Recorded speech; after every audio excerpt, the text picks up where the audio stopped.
Next आहे काय तर न्यूरोहायपोफायसिस, म्हणजे हा राईट साईडचा जो भाग दिसतोय तो आहे काय तर न्यूरोहायपोफायसिस. लक्षात ठेवा की हा कशाचा एक्सटेन्शन आहे, तर हा हायपोथॅलॅमसचाच एक्सटेन्शन आहे.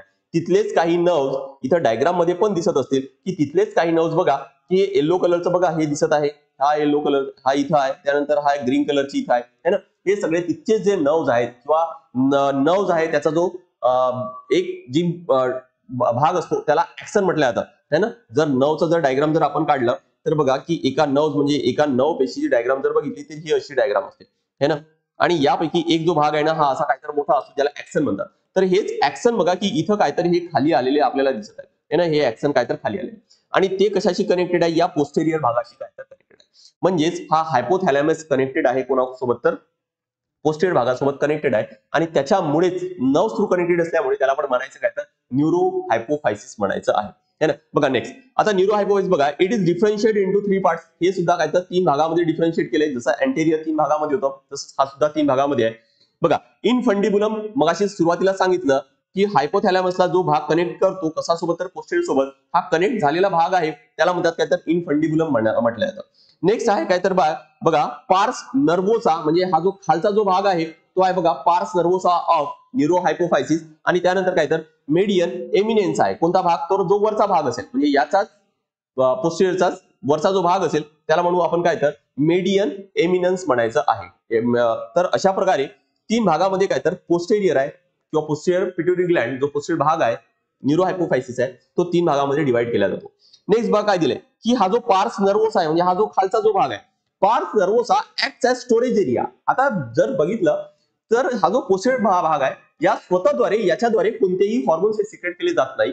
हॉर्मोन्स कोणते सिक्रेट होतात तर हा जो हायपोथॅलॅमस आहे तो सिक्रेट करतो कुठं तर हार्मोन सिक्रेट करतो आणि ते सगळे या पोस्टेरियर भागामध्ये येतात आणि त्यामुळे हा पोस्टेरियर भाग आहे आणि त्या पोस्टेरियरचा भागाचा कोणता भाग तर पार्स नर्वोसा हा एक स्टोरेज भाग म्हणून काहीतरी काम करत असतो for the secretion of hypothalamus. हायपोथॅलॅमसचा जो भाग आहे ना तिथून जे सिक्रेट होणार ते सगळे पोस्टेरियर भागामध्ये येणार आणि त्याच्या पण कुठं तर पार्स नर्वोसामध्ये आणि तो भाग काहीतरी एक स्टोरेज म्हणून काहीतरी काम करणार आहे. It stores the release of oxytocin आणि वॅसोप्रोसिन. कोणते हॉर्मोन सिक्रेट होत आहेत तर ऑक्सिटोसिन आणि वॅसोप्रोसिन हे 2 हॉर्मोन्स काय तर सिक्रेट केले जातात. बघा आता न्यूरो हायपोफायसिसद्वारे 2च हॉर्मोन लक्षात ठेवायचे तुम्हाला, ऑक्सिटोसिन आणि वॅसोप्रोसिन वॅसोप्रेसिन है ना. तर हे 2च हॉर्मोन लक्षात ठेवायचे पोस्टेरियर आणि मेन लक्षात ठेवा की हे मेन कोणाद्वारे तर न्यूरो हायपोफायसिस पेक्षा आपण काय तर हायपोथॅलॅमसद्वारे सिक्रेट करतात. पोस्टेरियर भागामध्ये तो स्टोअर केला जातो आणि मग तिथून तो पुढे सिक्रेट होतो. पण आपल्याला लक्षात ठेवेल की हे जर न्यूरो हायपोफायसिस जर विचारले हॉर्मोन तरी पण हे तुम्हाला मार्क करते. ऑक्सिटोसिन बघा काय करतोय, it stimulates contraction of uterus during parturition. Parturition म्हणजे काय की ज्यावेळेस बेबी डिलिव्हर होत आहे ना, बेबी ज्यावेळेस काय तर वजायनल मार्गातून काय तर तो बाहेर येत तर अशा वेळेस त्याला काय म्हणतात तर पार्च्युरिशन म्हटलं जातं है ना. तर अशा वेळेस काय होणार की जो युटेरस आहे गर्भाशय आहे तो आतमधून काय तर कॉन्ट्रॅक्ट व्हायला पाहिजे, तर तो कॉन्ट्रॅक्ट करण्यासाठी बघा कॉन्ट्रॅक्शन ऑफ युटेरस गर्भाशय, तर तो कॉन्ट्रॅक्ट करण्याचं काम करणार कोणतं ऑक्सिटोसिन करणार आहे. It also stimulates the contraction of mammary gland. ज्यावेळेस मिल्क सिक्रेट होत आहे तर अशा वेळेस काय तर जे मॅमरी ग्लँड्स आहेत ज्याच्या मध्ये काय तर मिल्क आहे तर ते पण तर कॉन्ट्रॅक्ट व्हायला पाहिजे तर जाऊन ते बाहेर निघतील है ना. त्यामुळे मॅमरी ग्लँड सुद्धा काय तर ते कॉन्ट्रॅक्ट करतात to initiate ejection and release of the milk. So it is birth hormone और मिल्क इजेक्टिंग हॉर्मोन सुद्धा म्हटलं जातं. काय म्हणतात याला बर्थ हॉर्मोन किंवा यालाच काय म्हणायचं तर मिल्क इजेक्टिंग हॉर्मोन सुद्धा म्हणतात. बघा ऑक्सिटोसिन हे सगळं जर लक्षात राहिलं तर हे सोपं आहे लक्षात ठेवायला, किंवा या समोर जसं लक्षात ठेवा की ऑक्सिटोसिन म्हणजे काय तर बर्थ हॉर्मोन किंवा मिल्क इजेक्टिंग हॉर्मोन म्हणायचं आहे ना. म्हणजे हा सगळा जो दिलेला भाग आहे हा सहज लक्षात राहतो. नेक्स्ट पुढचा जो आहे तो काय तर वॅसोप्रेसिन आहे आणि वॅसोप्रेसिनला दुसरं नाव काय तर anti diuretic hormone. Anti diuretic hormone ADH आहे. वॅसोप्रेसिनला दुसरं नाव काय तर अँटी डायुरेटिक हॉर्मोन है ना. बघा आता अँटी डायुरेटिक युरेटिक म्हणजे काय कशी रिलेटेड असतात ते युरिनशी रिलेटेड असतात आणि अँटी आहे, अँटी म्हणजे काय तर विरुद्ध है ना, म्हणजे युरिनच्या विरुद्ध. बघू का नेमकं काय आहे याचा दुसरं एक नाव काय तर याला वॅसोप्रेसिन आणि शॉर्टकट लक्षात ठेवा एडीएच है ना. It stimulates the reabsorption of water in the distal convoluted tubule and collecting ducts of uniferous tubule of the kidney. बघा जो किडनी आहे ना हा कशापासून तयार झालेला असतो तर हे नेफ्रॉन पासून तयार झालेला असतात. तर हे असे लक्षात ठेवू आपण की असं काय तर हे असा नेफ्रॉनचा स्ट्रक्चर असतो. हा इथं बोमोन्स कॅप्सूल असतो. त्यानंतर हा जो पुढचा जो भाग असतो याला म्हणतात काय तर प्रॉक्सिमल कन्व्होल्युटेड ट्यूब्यूल. त्यानंतर असतो हा एक लूप ऑफ हेनले आणि त्यानंतरचा पुढचा जो भाग असतो बघा हा जो भाग आहे याला म्हणतात काय तर डिस्टल कन्व्होल्युटेड ट्यूब्यूल आणि हा जो भाग आहे हा आहे काय तर कलेक्टिंग डक्ट. आपण किडनीचा स्ट्रक्चर, नेफ्रॉन वगैरे सगळं डिटेल घेऊ, पण इथे लक्षात ठेवा थोडक्यात काय आहे की ज्या वेळेस युरिन तयार होतं, म्हणजे इथं गाडल्यानंतर तो युरिन पुढे पुढे पुढे पुढे जातो, पण अशा वेळेस काय होतं की जर जास्त पाणी वॉटर आहे हा जर जास्त सिक्रेट झाला असेल तर अशा वेळेस काय तर तो बॉडीमध्ये परत ऍब्सॉर्ब व्हायला पाहिजे. आणि म्हणून तो कुठून ऍब्सॉर्ब होतो तर हा आहे कुठून तर या डिस्टल कन्व्हर्टेड ट्युब्युल मधून किंवा या कलेक्टिंग डक्ट मधून काय तर तो बॉडीमध्ये परत ऍब्सॉर्ब केला जातो. त्यामुळे ऑब्व्हियस आहे की युरिन काय होणार तर युरिन कमी जनरेट होणार आहे, कमी युरिन तयार होईल. आणि म्हणून इथं काय म्हटलं तर अँटी डायुरेटिक हॉर्मोन आहे ना. लक्षात ठेवायला सोपी आहे बघा, नावावरून लक्षात ठेवा. ठीक आहे. नेक्स्ट काय तर बघा की it decreases loss of water. याच्यामुळे काय होणार की लॉस ऑफ वॉटरची आपल्या बॉडीमध्ये जो बाहेर निघतोय तो काय होणार तर तो कमी होणार आहे by reducing the urine quantity. It increases blood pressure by causing the vasoconstriction. अशा वेळेस काय होणार तर बघा की याच्याजवळ काय तर ब्लड प्रेशर सुद्धा वाढत आहे. का? कारण जे वेसल्स आहेत, ब्लड वेसल्स आहेत, त्याला काय तर तो कॉन्टॅक्ट करतो. आता जागा कमी झाली तर ऑब्व्हियस आहे की प्रेशर आहे तो वाढणार आहे. आणि म्हणून इथून नाव आलं काय तर वॅसोप्रेसिन है ना. नेक्स्ट बघा डिफिशियन्सी ऑफ एडीएस. जर आता एडीएसची जर डिफिशियन्सी झाली, एडीएसचं काम काय आहे की कमीत कमी पाणी आहे हा शरीराबाहेर जायला पाहिजे युरिन थ्रू.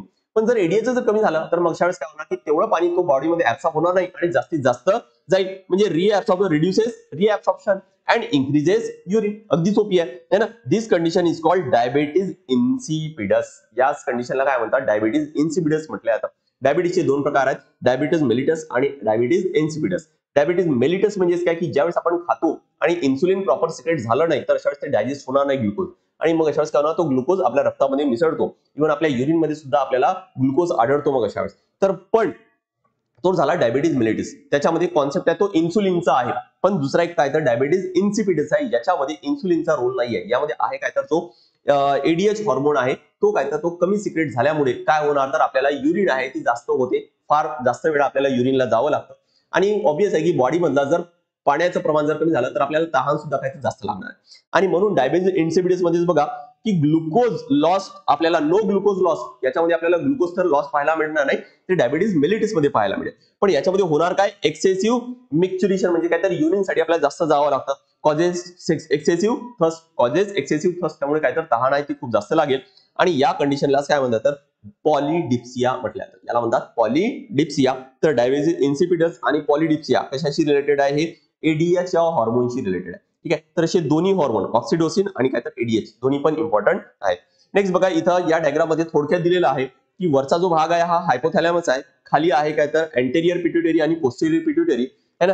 आणि या पिट्युटरी पोर्टल स्टॉक म्हणतात, जो या हायपोथॅलॅमसला कशाशी तर अँटेरियर पिट्युटरीशी कनेक्ट केला जातो. आणि इथं दिलेल्या या डायग्राम मध्ये थोडक्यात दिले म्हणजे तुम्हाला लक्षात ठेवता येईल की हा जो अँटेरियर जे पिट्युटरी आहे त्याद्वारे हॉर्मोन सिक्रेट करतात, ते कोणत्या ग्लँडला स्टिम्युलेट करतात ते इथं दिले बघा. त्याचा ओरियन टेस्टिस आहे, बोन्स आहे, मॅमरी ग्लँड्स आहे, ऍड्रेनल कॉर्टेक्स आहे आणि थायरॉइड आहे. आणि पोस्टेरियरद्वारे किडनी, त्यानंतर स्मूथ मसल्स किंवा हा जो वजायनाचा भाग दिला इथं, आणि काय तर ऑक्सिटोसिन हे काय तर सिक्रेट केले जातात. ठीक आहे. म्हणजे एक शॉर्ट मध्ये तिथे दिलेलं आहे. नेक्स्ट तिसरा जो भाग तुम्हाला सांगितला होता की अँटेरियर आणि पोस्टेरियर दोघांच्या मधला जो भाग आहे है ना, हा जो मधला जो भाग आहे याला म्हणतात काय तर पार्स इंटरमीडिया म्हटलं जातं. याला म्हणतात पार्स इंटरमीडिया. काही ठिकाणी हा तुम्हाला अँटेरियरचाच भाग म्हणून लिहिला जाईल किंवा आपल्याला नोट्स मध्ये सुद्धा काहीतरी किंवा शाळा पुस्तकात सुद्धा तो दिलेलाच आहे. ठीक आहे. त्या ठिकाणी हा तुम्हाला वेगळा अभ्यास केला. काय तर हा ह्युमन मध्ये कसा आहे तर हा पूर्णली डेव्हलप आहे, फुल्ली डेव्हलप झालेला नाही, तेवढं काही डेव्हलप झालेला नाही. त्यामुळे ऑब्व्हियस आहे की याचा जो काम आहे हा तेवढं काही खूप मोठा काही रोल प्ले करणार नाहीये. पण बघा इथे एक काम दिलेलं आहे, त्याचं काय काम आहे की हा काय सिक्रेट करतो तर मेलॅनोसाइट स्टिम्युलेटिंग हॉर्मोन. हा सिक्रेट काय करतो तर मेलॅनोसाइट स्टिम्युलेटिंग हॉर्मोन, ज्याला MSH म्हटलं जातं, इन सम लोअर वर्टिब्रेट्स. काय तर काही जे वर्टिब्रेट्स आहेत त्याच्यामध्ये काय तर हा मेलॅनोसाइट स्टिम्युलेटिंग हॉर्मोन सिक्रेट केला जातो. आता याच्यामुळे काय होतं की याच्यामुळे stimulate the dispersion of melanin granules. या मेलॅनिन मुळे काय होणार तर स्किनला डार्क कलर येतो. कशा काय येतो तर स्किनला डार्क कलर येतो in melanocytes and is responsible for skin pigmentation. Melanin जर एवढं असं प्रमाणात असेल तेवढं काय तर डार्क काय तर स्किन आपल्याला पाहायला मिळेल. बस एवढंच लक्षात ठेवायचे पार्स इंटरमीडिया बद्दल.